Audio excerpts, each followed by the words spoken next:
ഈശോ മിശിഹായ്ക്ക് സ്തുതിയായിരിക്കട്ടെ. ഞാൻ മാണിപ്പറമ്പിലച്ചൻ. മരിയൻ ധ്യാനം എപ്പിസോഡ് 116. ലുത്തിനിയായെക്കുറിച്ചുള്ള ധ്യാനം 29. ലുത്തിനിയിലെ വാഴ്ത്തുമൊഴികളിൽ 26-ാമത്തെ ഞങ്ങളുടെ സന്തോഷത്തിൻ്റെ കാരണം, കോസ് ഓഫ് അവർ ജോയ്. ലത്തീനിൽ കാവുസ നോസ്ത്രേ ലെത്തീസിയേ, കാവുസ നോസ്ത്രേ ലെത്തീസിയേ. നമ്മുടെ സന്തോഷത്തിൻ്റെ കാരണമാണ് മറിയം. ഏത് തിരുവചനങ്ങളുടെ അടിസ്ഥാനത്തിലാണ് നമ്മളിത് പറയുന്നത്? ഗബ്രിയേൽ മാലാഖ മറിയത്തിൻ്റെ അടുക്കൽ വന്ന് പറഞ്ഞു. ഗ്രീക്കിലാണ് ലൂക്കാസ് എഴുതിയിരിക്കുന്നത്. അത് ഹൈറേ കഹരി തോമനെ, ലൂക്ക 1:28. ദൈവകൃപയിൽ നിർമ്മിക്കപ്പെട്ടവളെ സ്വസ്തി എന്നാണ് നമ്മൾ തർജ്ജമ ചെയ്യുന്നത്. പലപ്പോഴും ദൈവകൃപ നിറഞ്ഞവളെയും തർജ്ജമ ചെയ്യാറുണ്ട്. ദൈവകൃപയിൽ സൃഷ്ടിക്കപ്പെട്ടവളെന്നാണ് കുറച്ചുകൂടി നല്ല പരിഭാഷ. സ്വസ്തി എന്നാണ് നമ്മൾ ഹൈറ എന്ന വാക്ക് തർജ്ജമ ചെയ്യുന്നത്. കഹരി തോമനെയാണ് ദൈവകൃപയിൽ സൃഷ്ടിക്കപ്പെട്ടവൾ. ഹൈറ എന്ന വാക്കിന് സ്വസ്തി എന്നാണ് തർജ്ജമ ചെയ്യണേ. പക്ഷേ ഗ്രീക്കിൽ അതിന് ആക്ഷരികമായ അർത്ഥം റിജോയ്സ് എന്നാണ്. റിജോയ്സ്, ആനന്ദിച്ചാലും, ആനന്ദിച്ചാലും. അപ്പോൾ ഈ ആനന്ദിച്ചാലും ഹെബ്രായരുടെ അഭിസംബോധന ഷാലോമാണ്. അപ്പോൾ ഷാലോമും ഈ ആനന്ദിച്ചാലും ഇതൊക്കെ ചേർത്തിട്ടാണ് സ്വസ്തി എന്ന് തർജ്ജമ ചെയ്യണേ. അത് തെറ്റൊന്നുമല്ല. പക്ഷെ ഹൈറ എന്ന ഗ്രീക്ക് വാക്കിന് ആനന്ദിച്ചാലും സന്തോഷിച്ചാലും എന്നാണ് ശരിക്കുള്ള അർത്ഥം. അപ്പോൾ പുതിയ നിയമം ആരംഭിക്കുന്നത്, ആ ഫസ്റ്റ് വാക്ക് പുതിയ നിയമത്തിൽ എഴുതപ്പെട്ടതല്ല, പുതിയ ഉടമ്പടി ആരംഭിക്കുന്നത് ഹൈറ എന്ന വാക്കിലാണ്, ആനന്ദിച്ചാലും. ആരോടെ പറയണേ? ദൈവം അയച്ച ഗബ്രിയേൽ മാലാഖ മറിയത്തോട് പറയാണ്, ഹൈറേ കഹരി തോമനെ, ആനന്ദിച്ചാലും ദൈവകൃപയിൽ സൃഷ്ടിക്കപ്പെട്ടവളെ, ആനന്ദിച്ചാലും ദൈവകൃപയിൽ സൃഷ്ടിക്കപ്പെട്ടവളെ. ആനന്ദിച്ചാൽ എന്ന വാക്കിലാണ് പുതിയ ഉടമ്പടി ആരംഭിക്കുന്നത്. അത് ദൈവം അയച്ച ഗബ്രിയേൽ മാലാഖ മറിയത്തിൻ്റെ അകത്ത് ചെന്ന് പറയാണ്, ആനന്ദിച്ചാലും. പുതിയ ഉടമ്പടിയുടെ ആദ്യത്തെ വാക്കാണത്. പുതിയ നിയമത്തിൽ എഴുതപ്പെട്ട ആദ്യത്തെ വാക്കല്ല, പുതിയ ഉടമ്പടി ആരംഭിക്കുന്നത്. ഇതൊക്കെ ആരംഭിച്ചിട്ട് കുറേ കൊല്ലങ്ങൾ കഴിഞ്ഞിട്ടാണല്ലോ എഴുതപ്പെടുന്നത്. അപ്പോൾ പുതിയ നിയമം ആരംഭിക്കുന്ന വാക്ക് ഗബ്രിയേൽ മാലാഖ, ദൈവം അയച്ച ഗബ്രിയേൽ മാലാഖ മറിയത്തോട് പറയുന്ന ആനന്ദിച്ചാലും സന്തോഷിച്ചാലും എന്ന വാക്കിലാണ്, ഹൈറേ. നമ്മുടെ സന്തോഷത്തിൻ്റെ കാരണം മറിയമാണ്. പുതിയ ഉടമ്പടി ആരംഭിക്കുന്ന അവളിലാണ്, ഈ ആനന്ദം എന്ന വാക്കിലാണ്. ഈ മറിയത്തോടുള്ള ഗബ്രിയേൽ മാലാഖയുടെ വന്ദനം, അത് സെഫാനിയയുടെ ഭൂതകാല പ്രവചനത്തെ വർത്തമാനത്തിൽ കൊണ്ടുവന്നിട്ടാണ്. കാരണം സെഫാനിയയുടെ പുസ്തകത്തിൽ പ്രവചനത്തിൽ 3-ാമത്തെ അധ്യായം 14 മുതൽ 17 വരെ, സിയോൻ പുത്രി ആനന്ദിച്ചാലും ഇസ്രായേലെ ആർത്ത് വിളിച്ചാലും ഇസ്രായേലിന്റെ രാജാവായ കർത്താവ് നിന്റെ മധ്യത്തിലുണ്ട്. ഇതാണ് സെഫാനിയ 3:14-17. സിയോൻ പുത്രി ആനന്ദിച്ചാലും, ആനന്ദിച്ചാലും സിയോൻ പുത്രി, ആർത്ത് വിളിച്ചാലും ഇസ്രായേലെ. എന്തിനാണ് ആനന്ദിക്കാനുള്ള വകുപ്പെന്താണ്? ആർത്ത് വിളിക്കാനുള്ള വകുപ്പെന്താണ്? ഇസ്രായേലിന്റെ രാജാവായ കർത്താവ് നിന്റെ മധ്യത്തിലുണ്ട്. സിയോൻ പുത്രിക്ക് ആനന്ദിക്കാനുള്ള സത്താപരമായ കാരണം ആ പാഠത്തിലുണ്ട്. എന്താണ്? കർത്താവ് നിന്റെ മധ്യത്തിലുണ്ട്. സെഫാനിയ 3:15-17. മധ്യത്തിൽ നമ്മൾ തർജ്ജമ ചെയ്യുന്നതാണ്. ശരിക്കും ആക്ഷരികമായിട്ട് മൊഴിമാറ്റം ചെയ്താൽ കർത്താവ് നിന്റെ ഉദരത്തിലുണ്ടെന്നാണ്. നമ്മളെ മനുഷ്യൻ്റെ ഒത്ത നടുക്കാണ് ഉദരം. അപ്പോൾ മധ്യം എന്ന് പറയുന്നത് മനുഷ്യന്മാരെ ബന്ധപ്പെട്ടാണ് ഹീബ്രു ലാംഗ്വേജ്. ഇപ്പം നദീതടം എന്നല്ല പറയുക, നദിയുടെ മടിത്തട്ടെന്നാണ് ഹീബ്രുവിൽ പറയുക. നിന്റെ മകൾ എന്നല്ല പറയുക, ദ ഫ്രൂട്ട് ഓഫ് ദൈ ലോയിൻ. നിന്റെ മകൻ എന്നല്ല പറയുക, നിന്റെ ഫ്രൂട്ട് ഓഫ് ദൈ ലോയിൻ. അപ്പനോട്, അമ്മയോട് ദ ഫ്രൂട്ട് ഓഫ് ദൈ വൂംബ. ദ ഫ്രൂട്ട് ഓഫ് ഇല്ലേ, നമ്മൾ നന്മ നിറഞ്ഞ പറയുമ്പോൾ സ്വസ്തിക്കകത്ത് എന്താ പറയുന്നത്? നിന്റെ ഉദരത്തിൻ ഫലമായ ഈശോ അനുഗ്രഹിക്കപ്പെട്ടവനാകുന്നു. നിന്റെ ഉദരത്തിൻ ഫലം. അപ്പോൾ അമ്മയോട് പറയുകയാണെങ്കിൽ നിന്റെ ഉദരത്തിൻ ഫലം എന്ന് പറയുക. അപ്പനോട് പറയുകയാണെങ്കിൽ നിന്റെ നാഭിയുടെ ഫലം.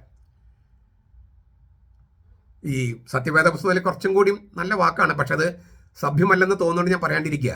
നിന്റെ കടിപ്രദേശത്തിൻ്റെ ഫലമെന്നാണ്. നിന്റെ കടിപ്രദേശം, അതാണ് സത്യവേദ പുസ്തകത്തിൽ മലയാളത്തിൽ എഴുതിയിരിക്കുന്നത്. കുറച്ച് കറക്റ്റ് അതാണ്. ഈ നാഭി എന്ന് പറഞ്ഞിട്ട് അതിനേക്കാൾ കുറച്ചുകൂടി താഴെയാണ് ശരിക്കും ഉദ്ദേശിക്കുന്നത്. നാഭി എന്ന് പറഞ്ഞാൽ നമ്മുടെ ഈ പൊക്കൽക്കുടി അല്ല, അതിനേക്കാൾ കുറച്ചുകൂടി താഴെ. അപ്പോൾ സത്യവേദ പുസ്തകത്തിൽ കടിപ്രദേശം എന്നാണ് ഉപയോഗിച്ചിരിക്കുന്നത്. നിന്റെ കടിപ്രദേശത്തിൻ്റെ ഫലം. അത് സ്ത്രീയോടാണെങ്കിലും പുരുഷനോടായാലും അങ്ങനെ പറയുക. എന്ന് വെച്ചാൽ മനുഷ്യ ശരീരവുമായിട്ട് ബന്ധപ്പെടുത്തിയാണ് ഹീബ്രു ലാംഗ്വേജ് മുഴുവൻ. അതാണ് ഇത്രയും കോൺക്രീറ്റ് ലാംഗ്വേജ് എന്ന് പറയുന്നത്. വളരെ മൂർത്തമായ ഭാഷയാണ്. ആബ്സ്ട്രാക്റ്റ് ആയിട്ട് ഗ്രീക്കിൻ്റെ പോലെ ആബ്സ്ട്രാക്റ്റ് അല്ല. എനിവേ, അപ്പോൾ നിന്റെ ഉദരത്തിലുണ്ട്, നിന്റെ കർത്താവ് നിന്റെ ഉദരത്തിലുണ്ടെന്നാണ്. അത് മറിയത്തോട് പറയുമ്പോൾ അത് വെറും ഒരു ആശംസയല്ല, സത്യമാണ്, യാഥാർത്ഥ്യമാണ്. അതുകൊണ്ട് തന്നെ ആനന്ദിച്ചാലും സിയോൻ പുത്രി, ഇപ്പം മറിയമാണ് സിയോൻ പുത്രി, ആനന്ദിച്ചാൽ ആർത്ത് വിളിച്ചാലും ഇസ്രായേലേ, മറിയമാണ് ഇസ്രായേല്. എന്തിനാണ് നീ ആനന്ദിക്കുന്നത്? എന്തിനാണ് നീ ആർപ്പ് വിളിക്കുന്നത്? നിന്റെ ഉദരത്തിൽ കർത്താവുണ്ട്. അപ്പം മറിയത്തിന് സന്തോഷിക്കാനുള്ള വക കർത്താവായ യേശു അവളുടെ ഉദരത്തിലുണ്ടെന്നാണ്. അത് അവൾക്ക് വേണ്ടിയാണോ? അവൾക്ക് വേണ്ടി മാത്രമാണോ? അല്ല, മനുഷ്യവംശത്തിന് മുഴുവൻ വേണ്ടിയാണ്, നമുക്ക് വേണ്ടിയാണ്. ദൈവം മനുഷ്യനാകുന്നത്, മറിയത്തിൽ ജനിക്കുന്നത് നമുക്ക് വേണ്ടിയാണ്. നമ്മുടെ സന്തോഷത്തിന്റെ കാരണം മറിയമാണ്. ആനന്ദിച്ചാലും മറിയമേ എന്ന് പറയുന്നത്, സിയോൻ പുത്രിയെ ആനന്ദിച്ചാലും ദൈവകൃപയിൽ സൃഷ്ടിക്കപ്പെട്ടവൾ എന്ന് പറയുന്നത് നമുക്ക് വേണ്ടി കൂടിയല്ലേ. അതുകൊണ്ട് തന്നെ മറിയം എഴുന്നേറ്റ് എലിസബത്തിൻ്റെയും സക്കറിയാസിൻ്റെ എലിസബത്തിൻ്റെ വീട്ടിൽ ചെന്നു. അപ്പോൾ എന്താണ് സംഭവിച്ചത്? ഈ മറിയത്തിന് അഭിവാദനം എലിസബത്ത് കേട്ടപ്പോൾ ശിശു അവളുടെ ഗർഭത്തിൽ, ആരുടെ? എലിസബത്തിന്റെ ഗർഭത്തിൽ തുള്ളിച്ചാടി. എന്തിനാണ് തുള്ളിച്ചാടിയെന്ന് അവൾ തന്നെ പറയുന്നുണ്ട്. നിന്റെ അഭിവാദന സ്വരം എൻ്റെ ചെവികൾ പതിച്ചപ്പോൾ ശിശു എൻ്റെ ഗർഭത്തിൽ ആനന്ദം കൊണ്ട് തുള്ളിച്ചാടി. അപ്പം മറിയത്തിൻ്റെ ഗർഭത്തിൽ കർത്താവുണ്ട്. ആ സാന്നിധ്യത്തിൽ, അതായത് മറിയത്തിൻ്റെയും കർത്താവിൻ്റെയും സാന്നിധ്യത്തിൽ എലിസബത്തിൻ്റെ ഗർഭത്തിലെ ശിശു തുള്ളിച്ചാടി. അത് ആനന്ദം കൊണ്ട് തുള്ളിച്ചാടിയെന്ന് എലിസബത്ത് തന്നെ വ്യാഖ്യാനിച്ചിരിക്കുന്നു.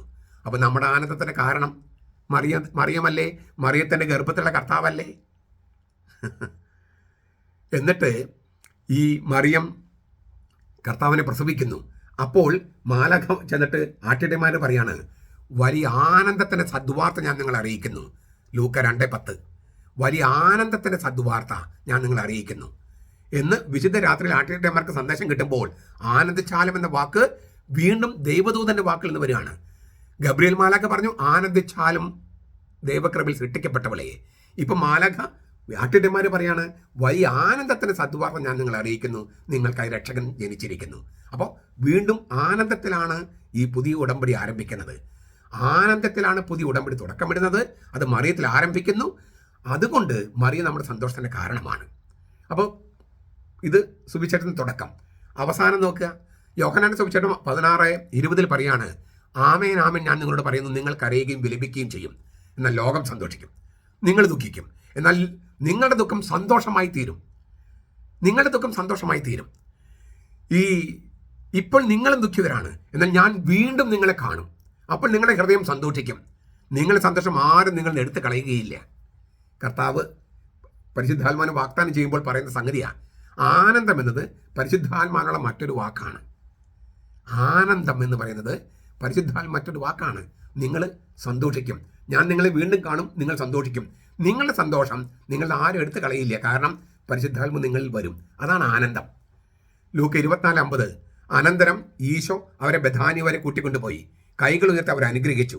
അപ്പോൾ ഇങ്ങനെ സംഭവിച്ചു, അനുഗ്രഹിച്ചുകൊണ്ടിരിക്കെ അവൻ അവരിൽ നിന്ന് മറയുകയും സ്വർഗത്തിലേക്ക് സംവഹിക്കപ്പെടുകയും ചെയ്തു. അവർ അവനെ ആരാധിച്ചു. യഹോവ സാക്ഷികളെ കേൾക്കണേ, ഈശോയെ അവർ ആരാധിച്ചു. ഈശോ ദൈവമല്ലെന്നും പറഞ്ഞ് നിങ്ങൾ നടക്കുകയാണല്ലോ. അവർ അവനെ ആരാധിച്ചു. മഹാസന്തോഷത്തോടെ അവർ യെറൂസലേമിലേക്ക് മടങ്ങിപ്പോയി. അവർ സദാസമയവും ദേവാലയത്തിൽ നിന്ന് ദൈവത്തെ വാഴ്ത്തി.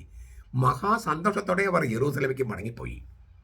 സാധാരണ പ്രിയപ്പെട്ട ഒരാളുടെ വേർപാട് നമുക്ക് ദുഃഖം ഉണ്ടാക്കേണ്ടത്. ഇവർക്ക് ഈശോ സ്വർഗത്തിലേക്ക് എടുക്കപ്പെട്ടപ്പോൾ മഹാസന്തോഷമാണ്. കാരണം എന്താ? അവൻ സ്വർഗത്തിലേക്ക് എടുക്കപ്പെട്ടു, ആത്മാവായിട്ട് അവരിലേക്ക് വന്നു.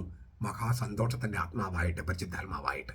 സുവിശേഷം അവസാനിക്കുന്നത് സന്തോഷത്തിലാണ്, ആരംഭിച്ചത് സന്തോഷത്തിലാണ്, അത് മറിയത്തിലാണ്. അപ്പോൾ മറിയമല്ലേ നമ്മുടെ സന്തോഷത്തിൻ്റെ കാരണം? ഇതിൽ കൂടുതൽ തെളിവ് വേണോ? ഒരുപാട് തെളിവുകൾ ഇനിയുണ്ട് നമുക്ക് പറയാൻ. പക്ഷേ പുതിയ ഉടമ്പടി ആരംഭിക്കുന്നത് ആനന്ദത്തിലാണ്, അത് ആരംഭിക്കുന്നത് മറിയത്തിലാണ്. പുതിയ ഉടമ്പടി അവസാനിക്കുന്നത് കർത്താവ് സ്വർഗത്തിലേക്ക് സംവഹിക്കപ്പെടുകയും പരിശുദ്ധാത്മ വരികയും ചെയ്യുമ്പോഴാണ്. അത് മറിയത്തിൽ സംഭവിച്ചതുപോലെ സഭയ്ക്ക് സംഭവിക്കാൻ വേണ്ടിയാണ്. അപ്പോൾ നമ്മുടെ ആനന്ദത്തിന് കാരണം മറിയമല്ലേ? ആ ആനന്ദം പരിശുദ്ധാത്മ നമുക്ക് കിട്ടിയത് കൊണ്ടല്ലേ? മറിയത്തിലേക്ക് വന്ന പരിശുദ്ധാത്മാവ് നമുക്കും നൽകപ്പെട്ടത് കൊണ്ടാണ് അവള് നമ്മുടെ സന്തോഷത്തിന് കാരണമായിരിക്കുന്നത്. കാരണം നമ്മൾ പരിശുദ്ധാത്മാവിൽ നിറയുന്നു. പരിശുദ്ധാത്മാവിൽ നിറയുമ്പോൾ നമ്മൾ ദൈവത്തിലേക്ക് തന്നെ എടുക്കപ്പെടുന്നു. ഇവിടെ ഇപ്പോൾ ഈ സമയത്ത് ചുരുക്കത്തിൽ ശരിക്കും നമ്മുടെ ആനന്ദത്തിൻ്റെ കാരണം മറിയമാണ്. കാരണമെന്ന് പറഞ്ഞാൽ മറിയത്തെ ദൈവം തിരഞ്ഞെടുത്തു. എന്തിന്?